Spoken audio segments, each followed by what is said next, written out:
Welcome to Surfside Stories. A few weeks ago, you heard In the Beginning, which is how the uh, Carolina Beach Music Awards started, how the man who is president here got things going. But, he's done a lot more than just those awards. He's done a lot of recording, too. And what's the name of the studio now, Peter? Bradley House. So we're going to start, Peter, Mr. Peter Carpenter, by the way. Most of you recognize him. He's probably one of the most recognizable people in beach music because he's involved with everything everywhere. But tell us a little bit about the recording studio and how it got started and what do you try to do in the studio? Well, back in the day, my brother, Curtis, like I said again, he was listening to these old beach CDs, and he just noticed how I had a lot of crackling and noise in the songs, and we found out that they were recording Marion Carter, who owned Repeat Records. Yeah. Back then was only people putting out beach music. And where was the actual studio? Elliott. Well, this was at the Repeat Records, the record distribution center down in Elliott, South Carolina. Okay. And Bishopville area. And Curtis called Marion up one day and he said, Marion, I'm listening to this CD you put out and it's a lot of crackling stuff. He said, well, I take it off 45. Well, Curtis said, well, I got the CD copy of that, crystal clear. He goes, well, this version, Curtis, yeah, I've got the the CD version of this. And he said, I can do mastering and stuff. I can clean a lot of that stuff up for you if you only have it on vinyl. So next thing you know, Curtis started working for Repeat Records. And he was mastering a lot of the stuff. And so we started helping out, and next thing you know, Marion was like, okay, well, this works out pretty good. And then Curtis called him up. He said, I got this idea. He said, we need to put out a beach music box set. This was Curtis's idea. And Marion said, you're crazy. It costs a fortune to put something out like that. Well, about an hour and a half went by. Marion called Curtis back and he says, you know what? I've got license on about 93 songs right now. So, yeah, we could do that. Yeah. So that the beach music box set anthology was Curtis's idea.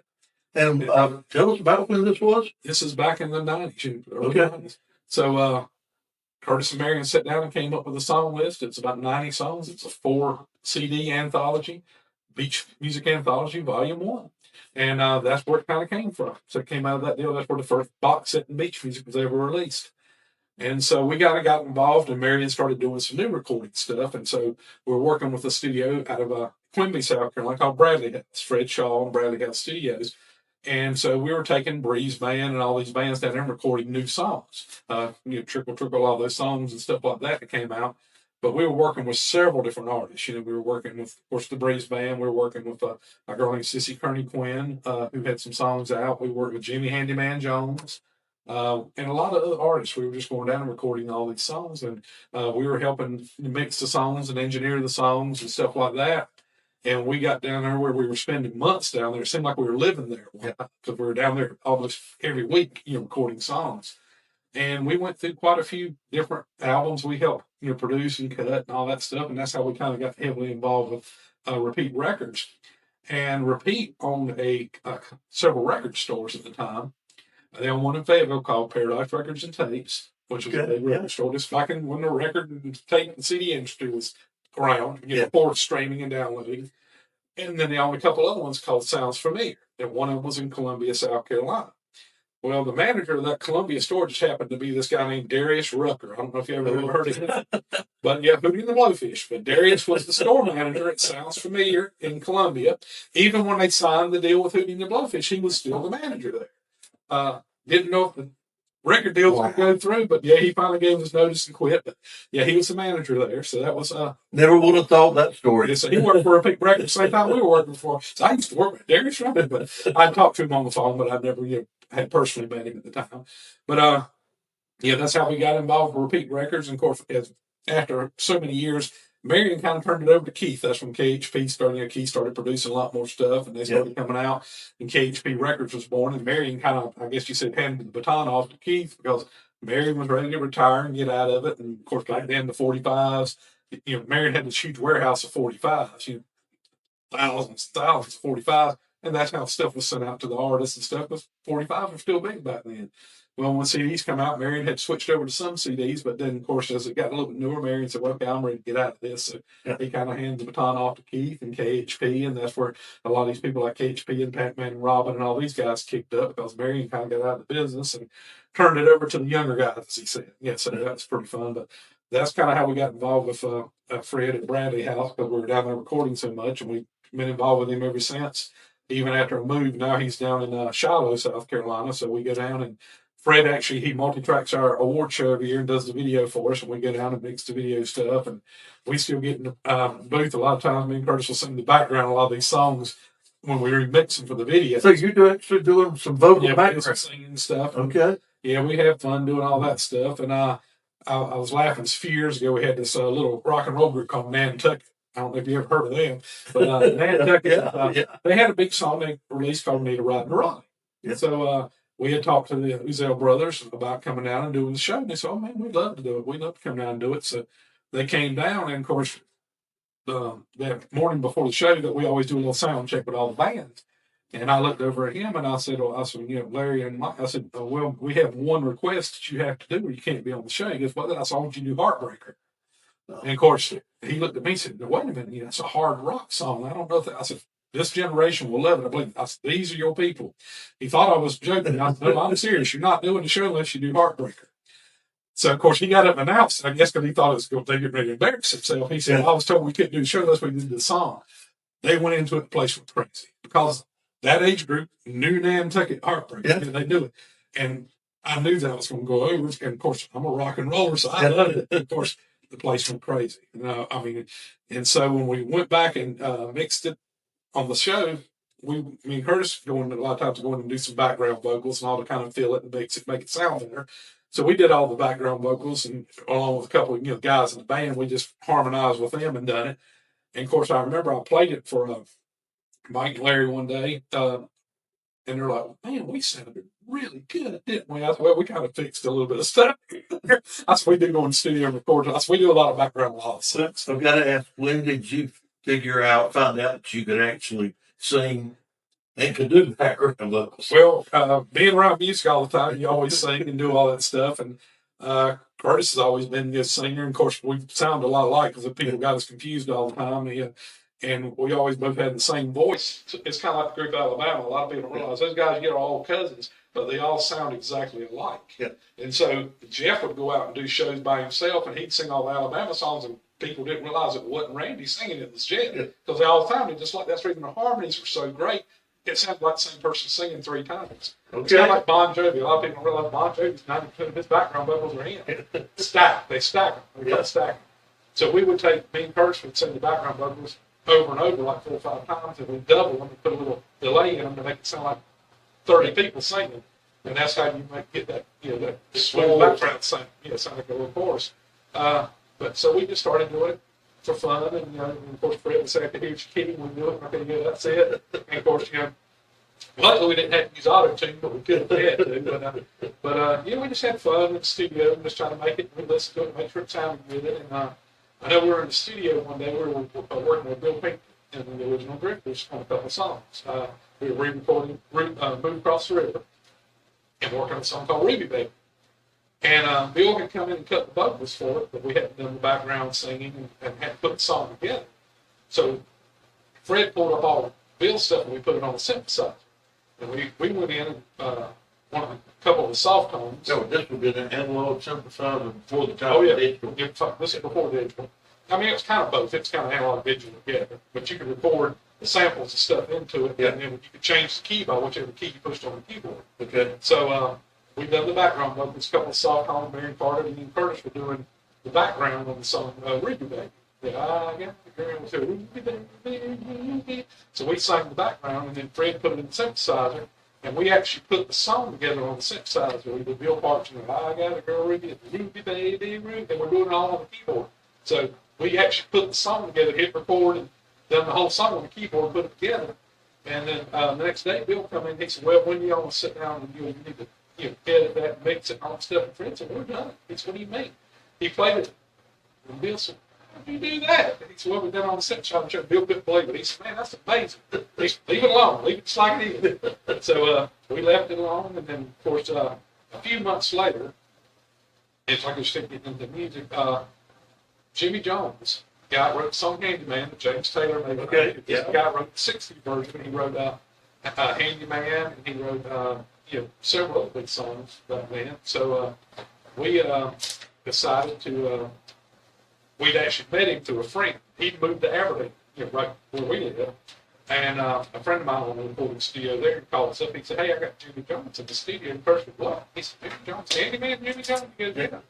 He said, "Good time in Jimmy Jones?" He said, "Yeah." He said, "He's here. He's living in Aberdeen now. And he's over here recording an album. This is a little bit studio out in the woods."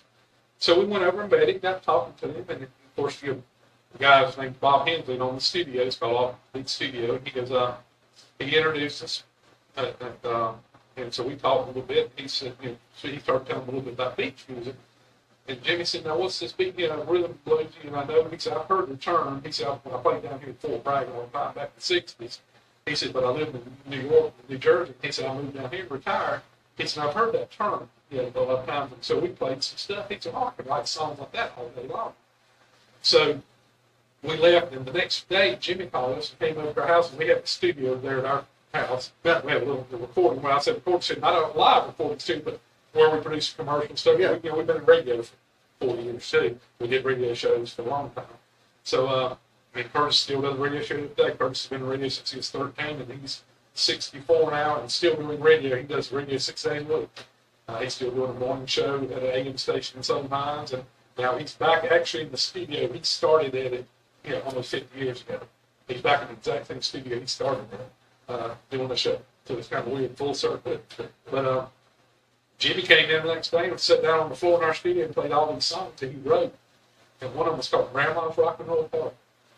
And he's sitting there, and I said, "Well, we need to go down and record that." He said, "Yeah, let's go down." And I said, "Well, we've had to go to a different studio to get the full band of these guys to do the full band thing." He said, "Okay, we'll do that." So we wrote down, set it up, had the full band there. The band at that time was a group called the Sugar Bees. And the Sugar Bees were actually, we had 3 different groups of Sugar Bees. We had Sugar A's, Sugar B's, and Sugar C's. Okay. The Sugar A's were, we called them the studio guys. So the guys that just mainly played in the studio. They didn't really go out and play live and stuff like that. And the Sugar Bees was a band that went out and played, Fred Shaw's band. Yeah. And they go out and play. And then, of course, we had some fill-in guys. But we met down there, and Jimmy walked in. He said, "Okay, here's the song." He sang a little bit of it. No, you hadn't read any music for it yet. We first sat down and first said, "Okay, we need like some boogie woogie."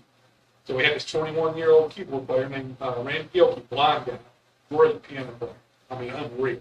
If you hear Ruben David up there, that's him playing that. Okay. He played on about 100 different songs we did, but he and the same group played on tons of music. And that's about all the albums we've done at that time. So it's him and a guy named Lonnie Water, who's later with Nantucket. Yeah. That's another one. We got Nantucket on show with Lonnie recorded all of his stuff with us. And so we went to the studio, and they started just playing some music. And just started coming up. Jimmy's out there going, "That's good. I like that. I like that." We just started a little groove. Of course, I want some Peter Gunn horns. And so some horn players started playing that stuff. Of course, okay. So Fred's okay, let's cut it. So Fred jumps in. Fred's a drummer, one of the best drummers there is. Fred jumps in there, starts recording. He said, "You monitor the board. I'm going here." We push everything up. Boom, boom. We start playing. Point to Jimmy. He starts singing the song. Sang the song, go all the way through, we cut, come out. Fred said, "Okay, let's play it back." We played it back. Jimmy said, "Man, that is awesome." He said, "Okay, you ready to go in here and cut the vocals?" Jimmy said, "I'm done." He said, "What do you mean?" He said, "Man, that's the way we did it in the 60s. You done it live." So that's a live band recording playing with him singing live. That's not multi-track. It's not separate in the sound booth. I mean, he is in the sound booth singing, but he's singing live to the band playing in the studio. Now, the drummer's in the drum room, but everybody else is just sitting right there in the studio. Everybody's direct wired into the board. But that's a live recording. All Jimmy's whole album was live recording. Oh. So you don't see that. Now they get the bass player just plays his part, and then they mix it. It was all done live right there. The only thing we went back and did, we added some guitar licks, and we added some horn parts. Doubled the horns and stuff up. But that's a total live recording. You hear the play here. It's called Grandma's Rock and Roll Party. And, people love it. It became a big line dance back in 97, 98. But all this was right when we started the award show. We got to know Jimmy. He became a good, really good friend up to when he passed. And he came down and done several shows. And that's how we kind of got to meet the different people in the industry. Eddie Floyd, quick story about Eddie Floyd. He best talented individual. Yeah, it's been unbelievable. And I've sat back and we talked about this the other day. I forgot how many people I've really got to meet over the years.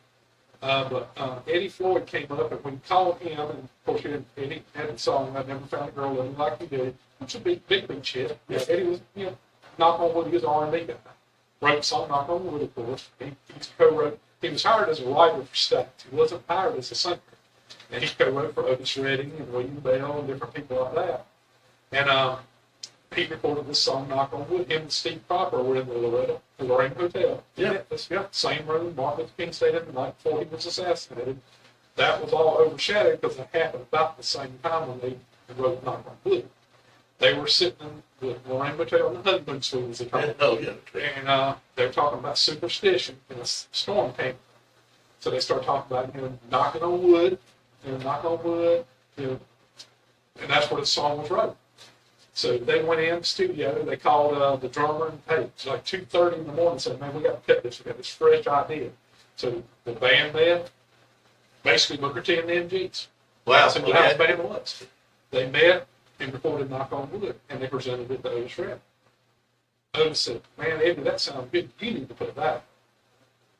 Now, I don't know if Otis didn't think it was going to do anything or what, but Eddie put it out. Of course, it became a huge hit.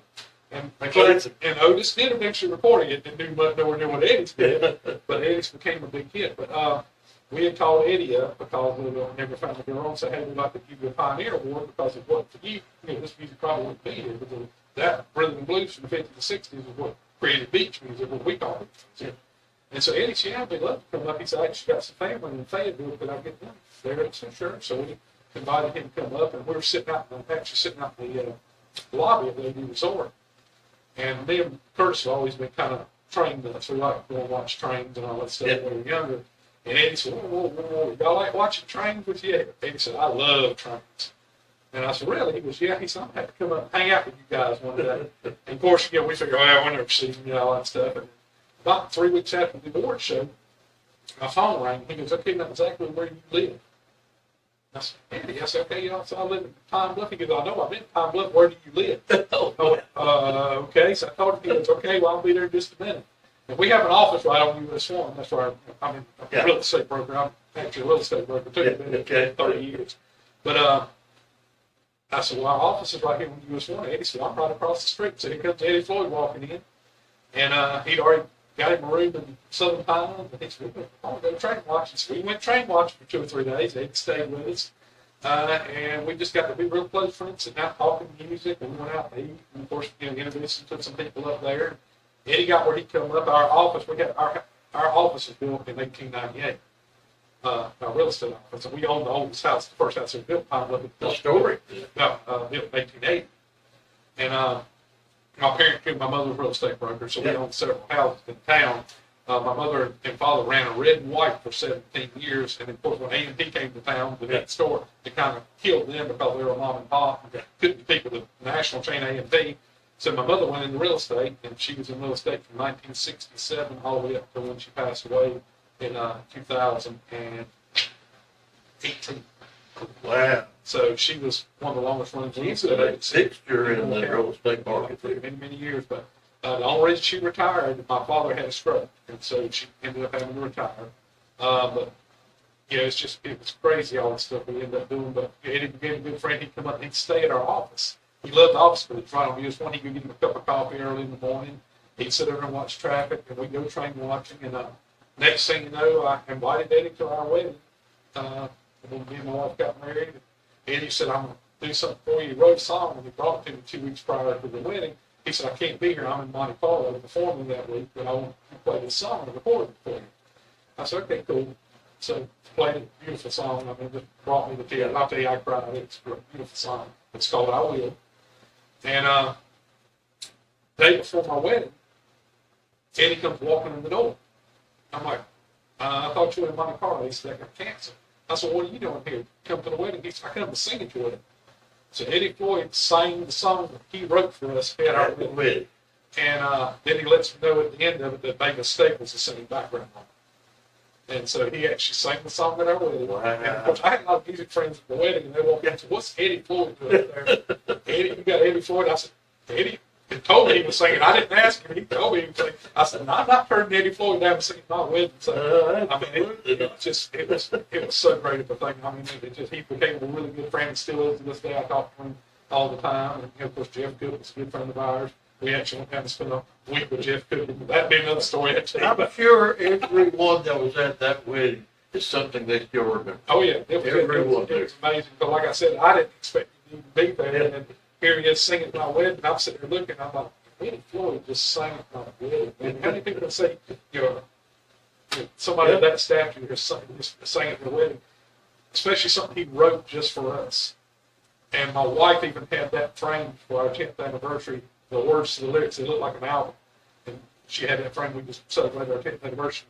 And we got it hanging on the wall. Yeah, so really, it's a really neat thing. That is, that's awesome. Great story, but he's become a great friend. And several guys in the industry. I mean, I've got a good friend with Jay Butler and Little Anthony Pierre. We've had all those people, Percy Sledge.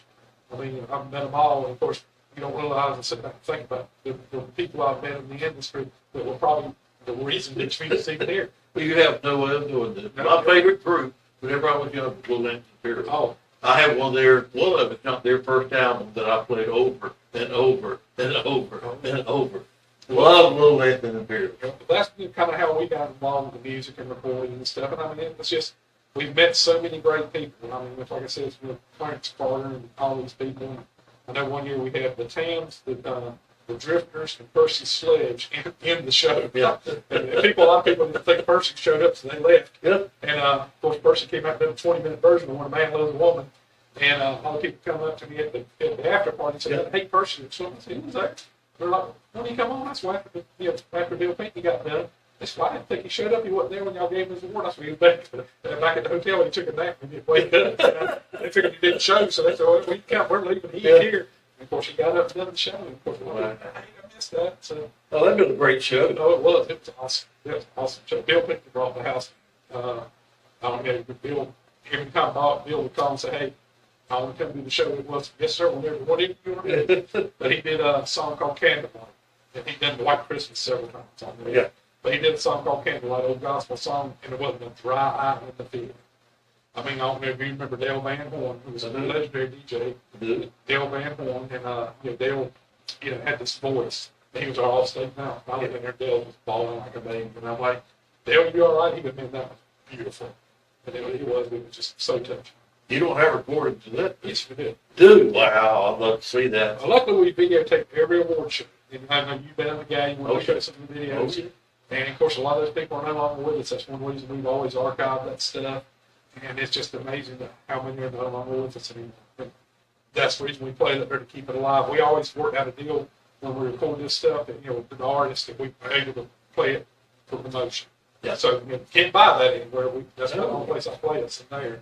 And it keeps them intrigued because when the dance floor is got full of chairs and you can't dance. People love watching it. And I mean, you've been there and watched some of the videos. It's video. Just amazing people like Daniel Woods and Dean Perry and all the people who are no longer with us. It's just keeping them alive up there. That's what it's all about. And so the longer we keep the music up there and keep the videos up there, they stay alive.